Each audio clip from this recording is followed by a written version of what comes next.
Today we will go through Hebrews chapter 3. आज हम इब्रानियों की पत्री उसके तीसरे अध्याय को देखेंगे। It's a very good chapter with a lot of exhortation and encouragement. ये बहुत ही एक अच्छा अध्याय है जिसमें बहुत ज्यादा प्रोत्साहन है और उपदेश हमें मिलता है। It starts with an exhortation to consider Jesus. उसकी शुरुआत होती है कि हम यीशु पर ध्यान करें। इस उपदेश से Later verses it speaks about the faithfulness of Jesus. आगे के वचनों में यीशु मसीह के विश्वास योग्यता की वो बात करता है। Then there is an encouragement to believers that we should not harden our hearts. और विश्वासियों के लिए एक प्रोत्साहन है कि हमें अपने हृदयों को कठोर नहीं करना है। And it is also concluding with a warning that we should not have an unbelieving heart. और इस अध्याय का अंत होता है एक चेतावनी के साथ कि हमारे अंदर एक अविश्वास का हृदय ना हो। And there is also a remedy to protect us from falling into an unbelieving heart, and that remedy is by receiving encouragement from one another. और अविश्वासी जो एक हृदय होता है, अविश्वास के हृदय में कैसे न गिरे इसके लिए एक उपाय भी दिया हुआ है, एक उपचार भी दिया है, और वो उपचार ये है कि हमें एक दूसरों को प्रोत्साहित करना है। So we'll start with the verse 1, which reads that, Holy brethren, partakers of heavenly calling, consider Jesus. और इसलिए हम पहले वचन से शुरुआत करेंगे। इसलिए हे पवित्र भाइयों, तुम जो स्वर्गीय बुलाहट में भागी हो, उस प्रेरित और महायाजक यीशु पर जिसे हम अंगीकार करते हैं ध्यान करो। So as we read here, the author of this book is addressing the people as holy brethren. और जैसे हमने अभी अभी पढ़ा कि इस वचन में ये पुस्तक का जो लेखक है, इस पत्री का जो लेखक है, वो लोगों को ये कहकर संबोधित करता है कि हे पवित्र भाइयों। That means it is addressed to believers who intend to live a holy or godly life.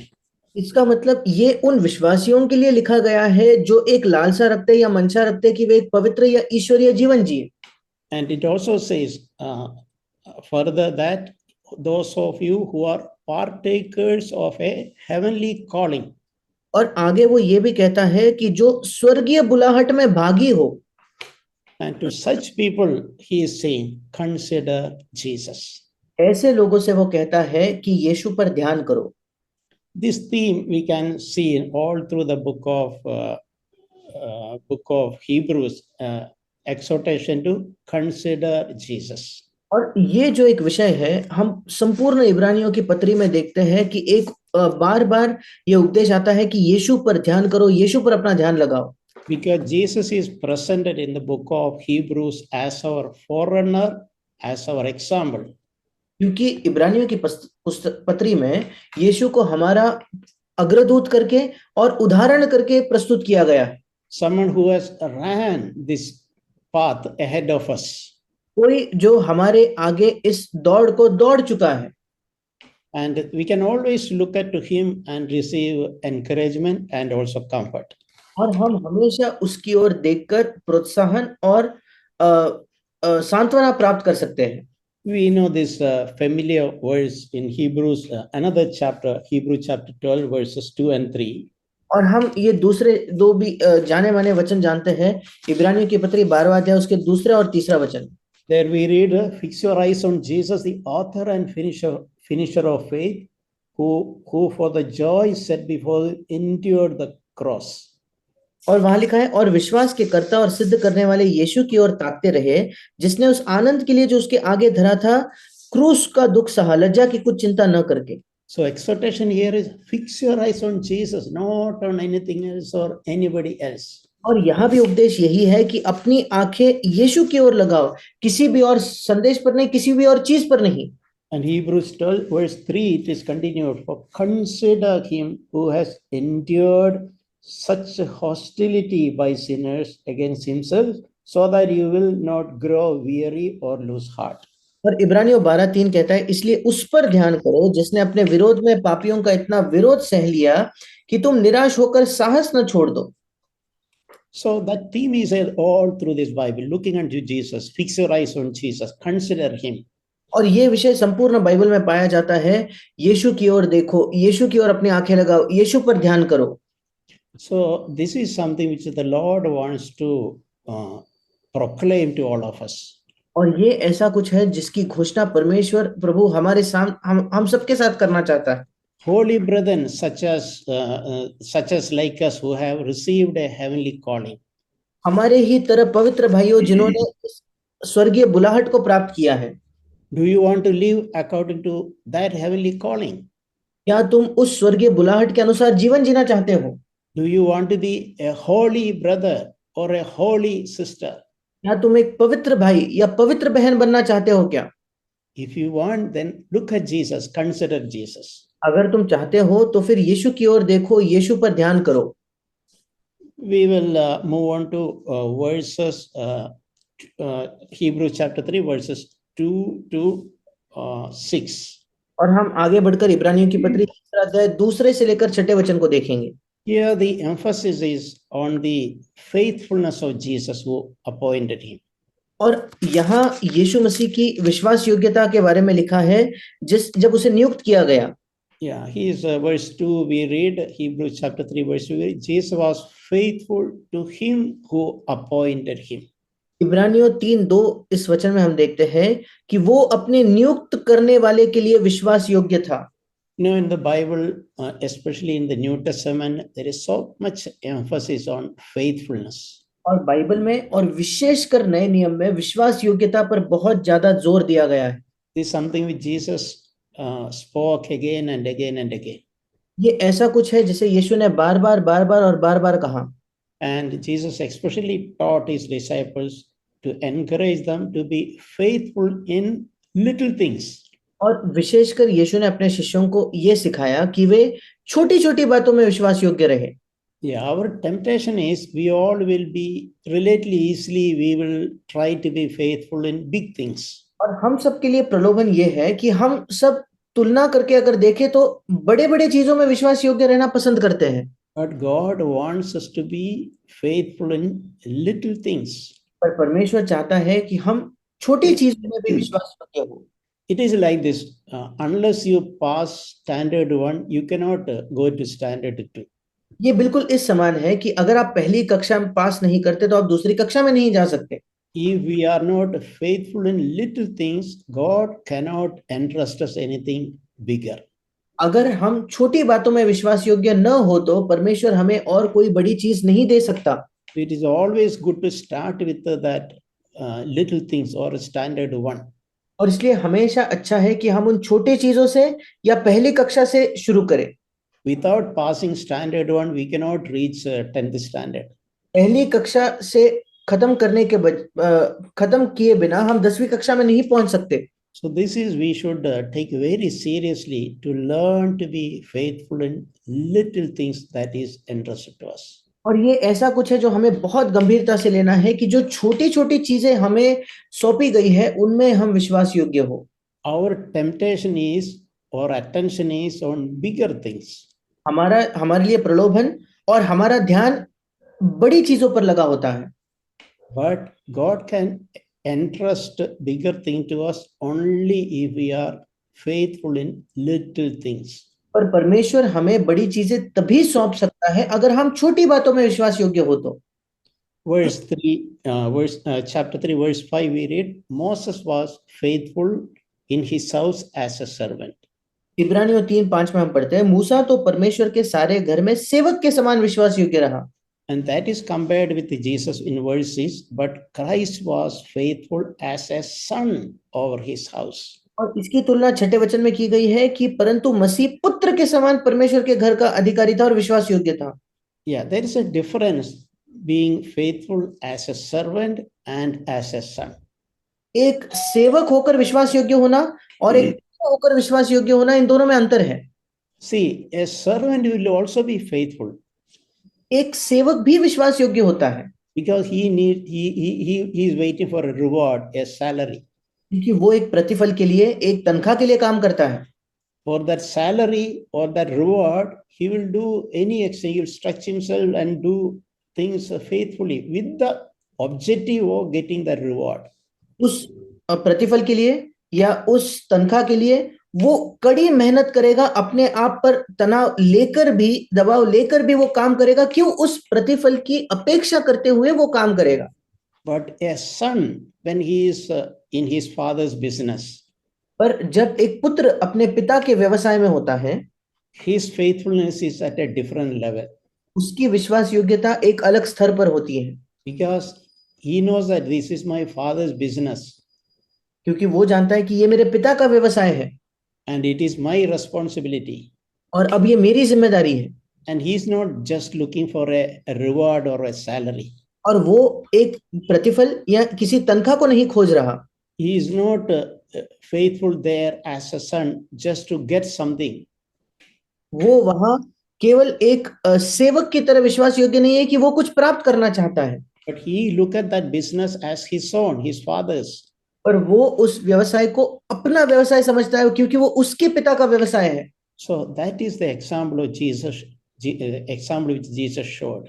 और यही एक उदाहरण है जो यीशु मसीह ने दिखाया। That is something we can apply in our own lives. और ये भी एक ऐसी चीज है जिसे हम अपने जीवन में लागू कर सकते हैं। Our faithfulness will be tested. हमारी विश्वास योग्यता परखी जाएगी। Is our faithfulness like that of a servant? क्या हमारी विश्वास योग्यता किसी सेवक के समान है क्या? Just to get something. If you don't get, we will not be faithful. केवल कुछ प्राप्त करने के लिए कि अगर मुझे कुछ नहीं मिलता तो मैं विश्वास योग्य नहीं रहूंगा। If there is no reward, if no paying back, if there's no good salary, I will not be faithful. अगर कोई प्रतिफल नहीं है, अगर उसमें मुझे कुछ वापस नहीं मिल रहा, अच्छी तनख्वाह नहीं है, तो मैं विश्वास योग्य नहीं रहूंगा। Is that the kind of faithfulness we have, or we have the faithfulness like Jesus, like a son? या इस प्रकार की विश्वास योग्यता हमारी है क्या, या यीशु मसीह के समान हमारी एक पुत्र के समान विश्वास योग्यता है Here, this belongs to me. कि ये तो मेरा है। We can say, church, it belongs to me, it is mine. और हम कह सकते हैं कि कलीसिया तो मेरी है, वो मेरा है। My faithfulness here is not expecting just because I get some reward. मेरी विश्वास योग्यता यहाँ केवल इसलिए नहीं है कि मैं किसी प्रतिफल की अपेक्षा कर रहा हूँ। I had nowhere else to go. This is mine. I have to be faithful here like a son, just like Jesus. मुझे जाने के लिए कोई और जगह नहीं है, मुझे यही विश्वास योग्य होना होगा, एक पुत्र के समान, बिल्कुल यीशु मसीह के समान। So let us really challenge ourselves and redefine our faithfulness, not just as that of a servant, but that of a son. और आइए हम वाकई में अपने आप को चुनौती दे और अपने विश्वास योग्यता का हम फिर एक बार उसे सही से परिभाषा दे, केवल एक सेवक के समान नहीं बल्कि एक पुत्र के समान। Jesus was on his earth. Jesus considered as church, the temple as the Father's house. जब यीशु मसीह इस पृथ्वी पर था तो उसने मंदिर को अपने पिता का घर समझा। That is how we should look at it. और हमें भी इसको इस समान देखना है। It is my Father's house. It is mine. And I have to be faithful here like a son. ये मेरे पिता का घर है, ये मेरा है, और यहाँ मुझे एक पुत्र के समान विश्वास योग्य होना है। In verses 7 to 11, और 7 से लेकर 11 वचन में there is a warning not to harden our hearts. एक चेतावनी दी गई है कि हम अपने हृदयों को कठोर ना करें। We read in verse 7, today if you hear his voice, do not harden your hearts. 7वां वचन कहता है, अतः यदि आज तुम उसका शब्द सुनो, इंग्लिश में लिखा है उसकी आवाज सुनो। 8वां वचन, तो अपने मन को कठोर ना करो। So there is a danger that if we are not careful, there is a danger that our hearts can be hardened. अगर हम सतर्क नहीं हुए तो एक खतरा है कि हमारे हृदय कठोर हो जाए। And this, to whom he is speaking, this is addressed to holy brethren, partakers of heavenly calling. और ये वो किससे कह रहा है, किसको संबोधित कर रहा है? पवित्र भाइयों, तुम जो स्वर्गीय बुलाहट में भागी हो। Believers, if we are not careful, there is a danger over a period of time, our sensitivity we lose. हम जो विश्वासी है, अगर हम सतर्क नहीं रहे तो एक संभावना है कि हमारी जो संवेदनशीलता है उसे हम खो देंगे and we are unable to listen what the Lord is trying to speak to us. और प्रभु जो हमसे कहना चाहता है उसे सुनने में हम असक्षम होंगे And God is not able to communicate with us. और फिर परमेश्वर हमसे बात नहीं कर पाता And our conscience also become insensitive. और हमारा विवेक भी जो है वो असंवेदनशील बन जाता है So that is a warning which we have to take seriously.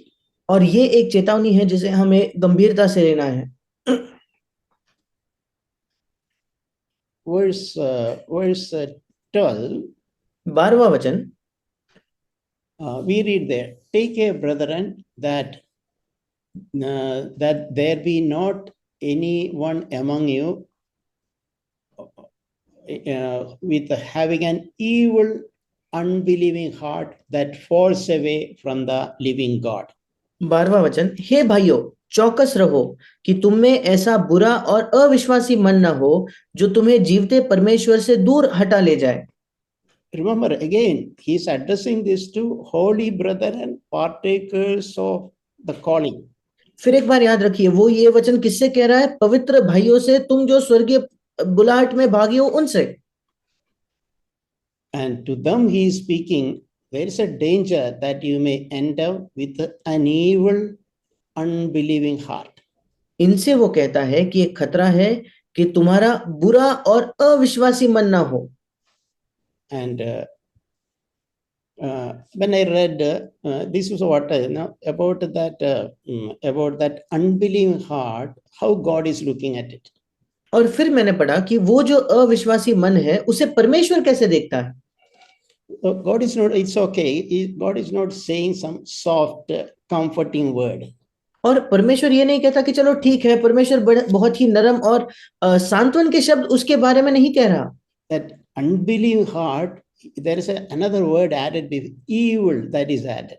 पर उस अविश्वासी मन के आगे एक दूसरा शब्द लगा है और वो शब्द है बुरा या इंग्लिश में दुष्ट शब्द है So God is, when God sees someone, an unbelieving heart, it grieves the heart of God. That is the meaning. और जब परमेश्वर किसी का अविश्वासी मन देखता है तो उससे परमेश्वर का हृदय शोकित होता है यही उसका मतलब है So it is an evil, unbelieving heart. और वो एक दुष्ट और अविश्वासी मन है And there is also danger when we have an evil, unbelieving heart. They say a danger to fall away from the living God. और जब हमारा दुष्ट और अविश्वासी मन हो तो एक खतरा है कि हम जीवते परमेश्वर से दूर हटा ले जाए इंग्लिश में लिखा है कि मानो हम परमेश्वर से दूर गिर जाएंगे So that is something we have to take very seriously because that risk of falling away from the living God is the, even though once upon a time we were holy brethren and we were partakers of heavenly calling.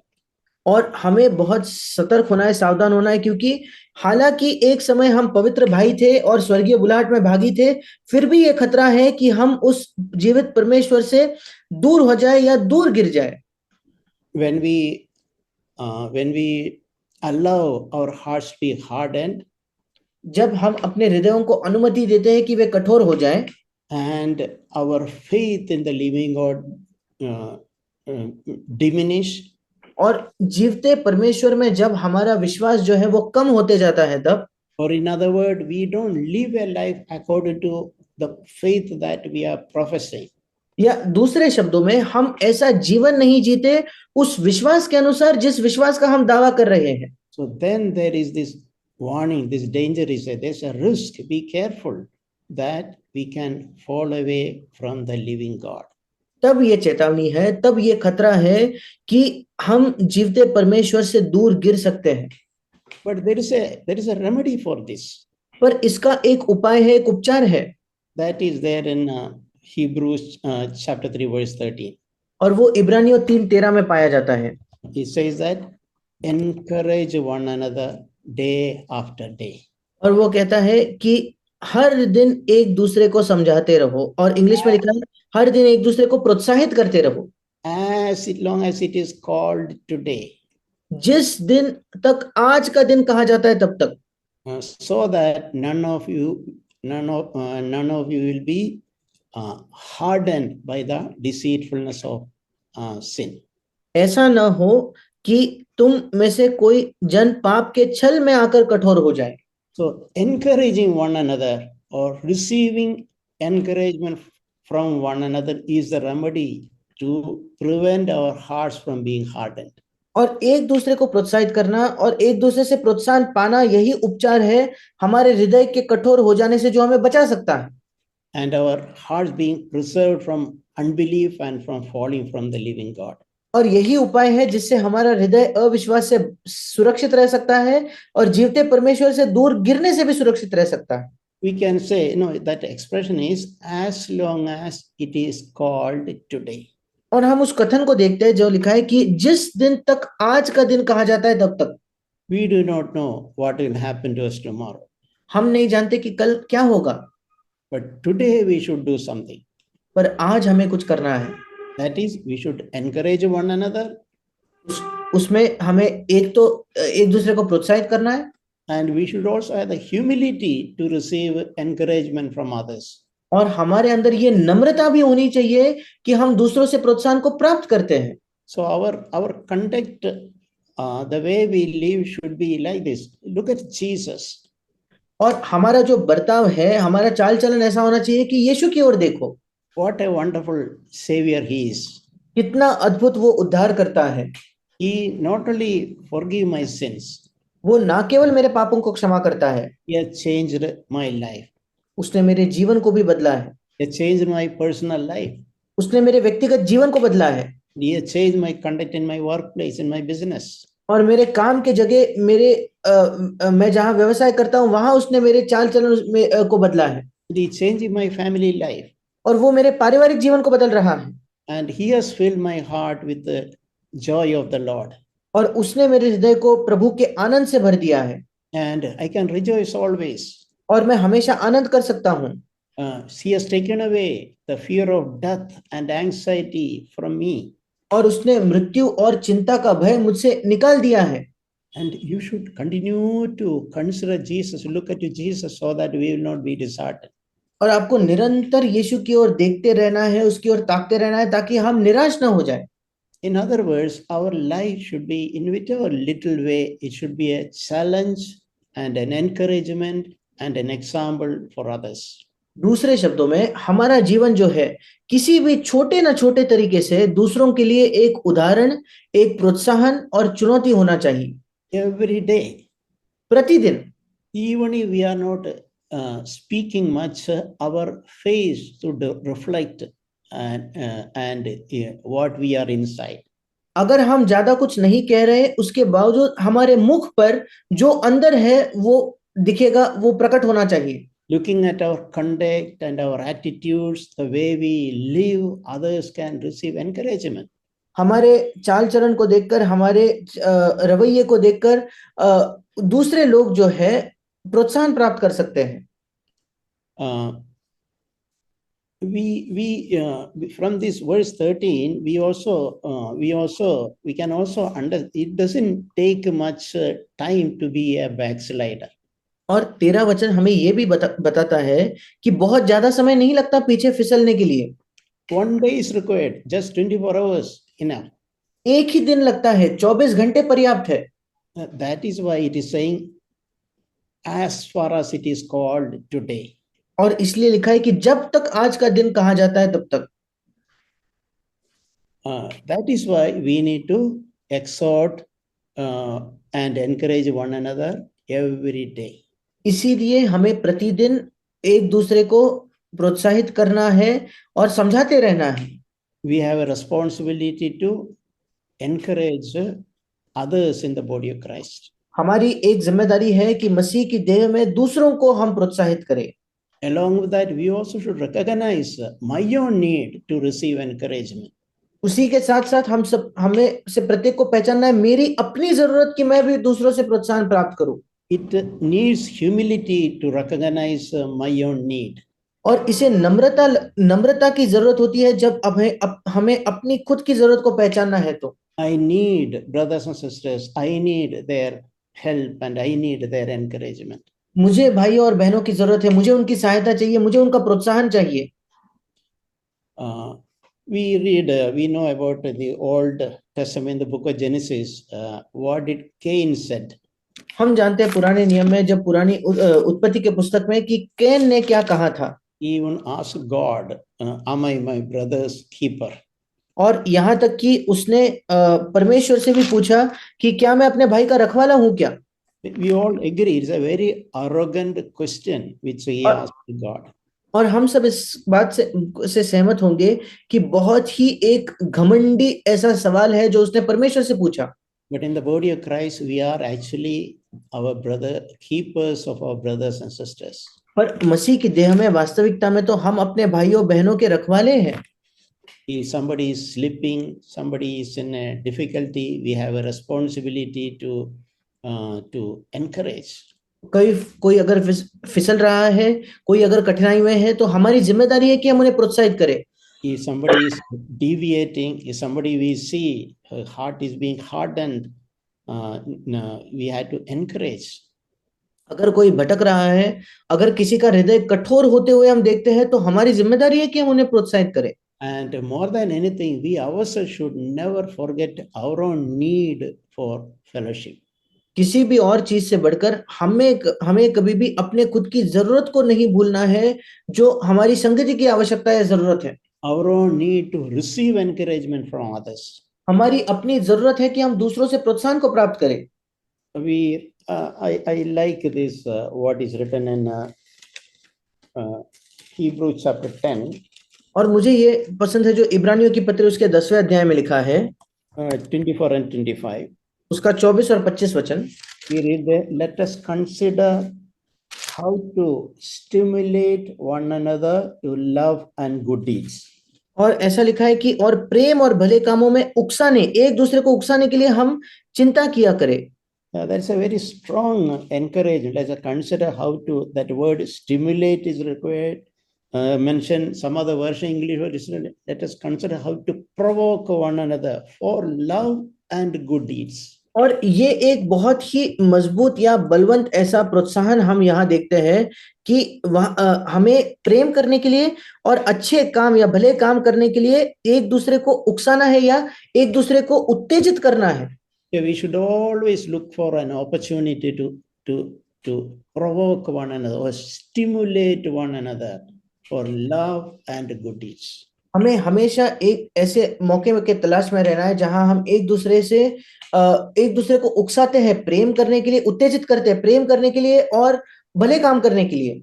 And verse 25 we read, do not forsake thee or despise our meetings as a habit of some, but encourage one another all the more as you see the days drawing near. 25 वचन कहता है, और एक दूसरे के साथ इकट्ठा होना न छोड़े, जैसे कि कितनों की रीति है, पर एक दूसरे को समझाते रहे, और ज्यों-ज्यों उस दिन को निकट आते देखो, त्यों-त्यों और भी अधिक यह किया करो। Yeah, we know in reality, some of us are located in places where physically there may not be anybody available. हम जानते हैं कि वास्तविकता ये है कि हम में से कुछ लोग ऐसे स्थानों पर हैं जहां शारीरिक तौर पर कोई उपलब्ध नहीं है संगति के लिए। But by God's grace, many of us, even remotely, we enjoy fellowship and encouragement. पर परमेश्वर के अनुग्रह से हम में से कई जो है दूर होकर भी संगति और प्रोत्साहन का लाभ लेते हैं। And I can say, we all can say, some of the brothers and sisters who are joined through this medium of Zoom, we have never met them in person. और हम ये भी कह सकते हैं कि जूम के माध्यम से जो भाई बहन जुड़ते हैं, उनमें से कईयों को हम कभी भी शायद आमने सामने नहीं मिले हैं। But there is a spirit of oneness and unity and a desire for fellowship with one another. पर एक एकता की एक आत्मा है और एक इच्छा है, संगत एक दूसरे के साथ संगति करने की इच्छा की एक आत्मा है। So God is so gracious, even when a group of people are not there, even remotely, God has provided us facility if we are sincere to receive fellowship. और परमेश्वर कितना भला और अनुग्रहकारी है कि यद्यपि हमारे पास अपने जगह एक शारीरिक जगह नहीं है जहां हम जाकर लोगों से मिल सके, उसके बावजूद दूर दूर रहने के बावजूद भी परमेश्वर ने एक माध्यम हमें उपलब्ध करवा के दिया है कि हम संगति कर पाए। we not only receive encouragement, we can also give encouragement to others.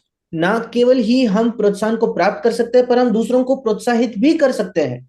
And another thing is when we also can receive encouragement through the word of God. दूसरी एक चीज ये है कि हम खुद भी परमेश्वर के वचन के अनुसार प्रोत्साहन को प्राप्त कर सकते हैं। All the epistles written by apostles, when you read, sometimes we can as if Paul is speaking to us. और सारी पत्रियां जो प्रेरितों ने लिखी है, कभी कभी हमें लगेगा कि पौलुस हमसे बात कर रहा है। Many places, the apostles write, they just open their heart and they speak and they share their challenges, and that is recorded in the scriptures for our encouragement. और कई जगह जब प्रेरित लिखते हैं तो अपने हृदय को खोलकर लिखते हैं, और एक बहुत बड़ी चुनौती, और ये हमारे लिए बाइबल में ये सारी बातें लिखी हुई है हमारे प्रोत्साहन के लिए। They have all passed through difficult and challenging situation like us, and they endured through this, and that is an encouragement for us. और वे सब हमारे ही तरह कठिन परिस्थितियों का उन्होंने सामना किया है, चुनौतीपूर्ण परिस्थितियों का सामना किया है, और हमारे सफल तरीके से उन्होंने सामना किया, और वे हमारे लिए उदाहरण है। So we should have the habit of regularly reading and meditating the scriptures to receive encouragement. और इसलिए हमारे अंदर यह आदत होनी चाहिए कि नियमित तौर पर हम बाइबल को पढ़ें और उससे प्रोत्साहन को प्राप्त करें। So we'll move on to the last section of this chapter. और इस अध्याय के अंतिम भाग की ओर हम जाएंगे। Verses Hebrews chapter 3 verses 14 to 19. इब्रानियों 3 उसका 14 से लेकर 19 वचन। Verse 14 says, we have become partakers of Christ if we hold fast the beginning of our assurance firm until the end. और 14वां वचन कहता है, क्योंकि हम मसीह के भागीदार हुए हैं यदि हम अपने प्रथम भरोसे पर अंत तक दृढ़ता से स्थिर रहे तो। We can look at it, no? The verse tells us that we have become partakers of Christ. There is a big if there. और उस वचन को अगर हम देखेंगे तो हम मसीह के भागीदार हुए हैं, एक बड़ा यदि लगा हुआ है वहां। Yeah, we become partakers of Christ only if we hold fast the beginning of our confidence firm until the end. हम मसीह के भागीदार केवल तब होते हैं यदि हम अपने प्रथम भरोसे को, जो हमारा पहला प्रभु पर भरोसा था, हियाव था, उसे अंत तक दृढ़ता से हम थामे रहे या स्थिर रहे उसमें। तो Yeah, the emphasis is to endure until the end. और जोर दिया गया है कि हम अंत तक धीरज को दृढ़ता से बने रहे। There is a lot of reason for this. और इसके लिए बहुत कारण है। From so many biblical examples and our own real life examples, we can understand that. Bible के कई उदाहरण से और हमारे बीच के भी वास्तविक उदाहरणों से हम इसे समझ सकते हैं। A lot of people have a good start. और कई लोगों की शुरुआत बहुत अच्छी होती है, but they don't finish well. पर उनका वे अंत अपना अच्छा नहीं करते। They don't endure till the end. वे अंत तक धीरज नहीं धरते, दृढ़ता से स्थिर नहीं रहते। And remember this, we become partakers of Christ only if we hold fast the beginning of the confidence firm until the end. और इसे याद रखें कि हम मसीह के भागीदार केवल तब होते हैं यदि हम अपने प्रथम भरोसे पर अंत तक दृढ़ता से स्थिर रहे तो ही। It is like in a marathon race, a lot of people start the race. They start with the right earnest. और ये बिल्कुल एक मैराथन की दौड़ के समान है कि कई लोग उस दौड़ को शुरुआत तो बहुत ही एक इससे करते हैं कि पूरे दिल से वो शुरुआत करते हैं। In the starting, some of them go ahead of others. और शुरुआत में कुछ लोग तो दूसरों के काफी आगे भी निकल जाते हैं। But in the middle, they quit altogether the race. पर उस दौड़ के बीच में वो पूर्ण तौर पर उस दौड़ को छोड़ देते हैं। They drop out along the way. वे छोड़ देते हैं और उस मार्ग पर ही वो उस दौड़ से निकल जाते हैं। This happens to many Christians. और ये कई मसीहों के साथ भी होता है। They start well. वे शुरुआत अच्छी करते हैं। There was a time they were good Christians, एक समय था जब वे अच्छे मसीही थे, sincere, humble, conscious about their own need. और ईमानदार थे, नम्र थे, अपने ही जरूरत का उन्हें एहसास था। Having low thoughts about themselves, just like a Saul. अपने आप के बारे में वे कम विचार करते थे, कम सोचते थे, बिल्कुल शॉल के समान। Later they become proud and they quit the race. पर आगे जाकर वे घमंडी हो जाते हैं और उस दौड़ को वे छोड़ देते हैं। We can look at the example of Israelites. हम इसराइलियों के उदाहरण को देख सकते हैं। They started very well, उन्होंने शुरुआत अच्छी की, but they did not finish the race. पर वे उस दौड़ को उन्होंने पूरा नहीं किया। The New Testament 3 times the example of Israel is written. और नए नियम में 3 बार इसराइलियों का उदाहरण जो है वो लिखा हुआ है, As a warning for believers. विश्वासियों को एक चेतावनी देने के लिए। Israel, they were children of, they were called by God. और इस्राएली लोग जो थे वे परमेश्वर के द्वारा बुलाए गए थे। And they started a good start. और उनकी शुरुआत बहुत अच्छी हुई, But they did not reach the promised land as God promised to them. पर जैसे प्रभु ने उन्हें वायदा दिया था वैसे वे वायदे के भूमि में प्रवेश नहीं कर पाए, वहां तक पहुंच नहीं पाए। We can see, for example, when the children of Israel crossed the Red Sea, they praised, they used that musical instrument, praised and sang, led by Moses' sister. और उदाहरण के तौर पर हम देख सकते हैं कि जब उन्होंने लाल समुद्र को पार किया तो इस्राएली लोगों ने परमेश्वर की स्तुति की, गीत गाकर और वाद्य बजाकर, और मूसा की जो बहन थी वो उनकी अगुवाई कर रही थी। But soon after that, they started complaining, they started murmuring.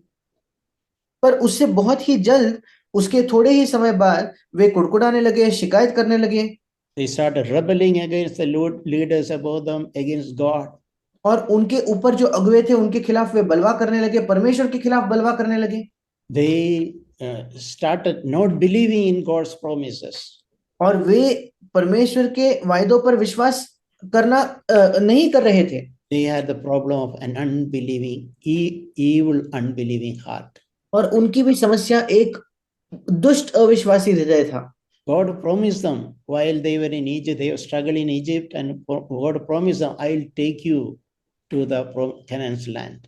परमेश्वर ने खुद उन्हें वायदा दिया था, जब वे मिस्र देश में संघर्ष कर रहे थे तो परमेश्वर ने खुद वायदा किया था कि मैं तुम्हें कनान के देश में ले जाऊंगा। But on the way, they refused to believe that God was able to take them. God will take them.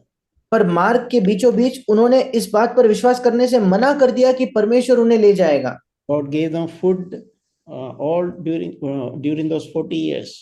परमेश्वर ने उन 40 वर्षों में हर एक दिन उन्हें भोजन दिया। God gave them water even by splitting the rock. परमेश्वर ने उन्हें पानी, यहाँ तक कि एक पत्थर से पानी दिया। Meaning they had seen exceptional miracles performed by God on behalf of them. इसका मतलब उन्होंने अद्भुत ऐसे चमत्कार देखे थे जो परमेश्वर ने उनके लिए किए थे। But because seeing their evil unbelieving heart and their hardness of heart, the Lord was not happy with them. पर उनके दुष्ट अविश्वासी हृदय को देखकर, उनके हृदय की कठोरता को देखकर परमेश्वर उनसे प्रसन्न न था। So we learn a lesson just by seeing some miracles or from God doesn't mean that God is pleased with us. और यहाँ से हम एक पाठ सीखते हैं कि कुछ चमत्कार देखकर या ये सारी चीजें देखकर हम नहीं कह सकते कि परमेश्वर हमसे प्रसन्न है। God is a good God. परमेश्वर एक अच्छा परमेश्वर है। He will do good things to us. वो हमारे लिए अच्छी चीजें करेगा। He may do miracles. वो चमत्कार भी करेगा। But that doesn't necessarily mean that he is pleased with our life. पर इसका ये जरूरी नहीं कि उसका ये मतलब ये है कि वो हमारे जीवन से प्रसन्न है। He will be pleased with our life so long as we trust him. We put our faith and confidence in him that he will take us to the promised land. वो हमारे जीवन से तब प्रसन्न होगा जब हम उस पर भरोसा करेंगे, उस पर विश्वास और हियाव रखेंगे कि वो हमें उस वायदे के कनान देश तक ले जाएगा। the one who has started this good work, he is able to complete. That faith in God, that would please God. जिसने वो अच्छा काम हमारे अंदर शुरू किया है वो सक्षम है कि वो उसे पूरा करेगा, और ये एक विश्वास है जो हमारे परमेश्वर को प्रसन्न करता है। So, dear brothers and sisters, let us receive encouragement and warning from what we heard today from this chapter 3. और इसलिए प्रिय भाई और बहनों, आइए हम एक चेतावनी प्राप्त करें जो हमने आज इस तीसरे अध्याय में पढ़ा उससे। Yeah, we all have that need to constantly looking at Jesus. हम सबकी आवश्यकता है कि हम निरंतर यीशु की ओर देखें। In our good times and bad times, our eyes should be fixed on Jesus. हमारे अच्छे समय में और बुरे समय में हमारी आंखें यीशु की ओर लगी हुई होनी चाहिए, And we will never be disheartened. फिर हम कभी निराश न होंगे। And we should ensure that our hearts are not hardened by the deceitfulness of sin. और हमें इस बात को भी सुनिश्चित करना है कि हमारे हृदय जो है वो पाप के छल से या पाप के भ्रामक उस होने से वो कठोर ना हो जाए। We should learn to be faithful utterly in little things. हमें छोटी छोटी बातों में विश्वास योग्य होना सीखना है। And we should take care that we don't develop that evil heart of unbelief. और हमें ध्यान देना है कि वो दुष्ट अविश्वासी हृदय हमारा न हो। Believing that our faith becoming just a passive, but not really trusting God that God will give us victory.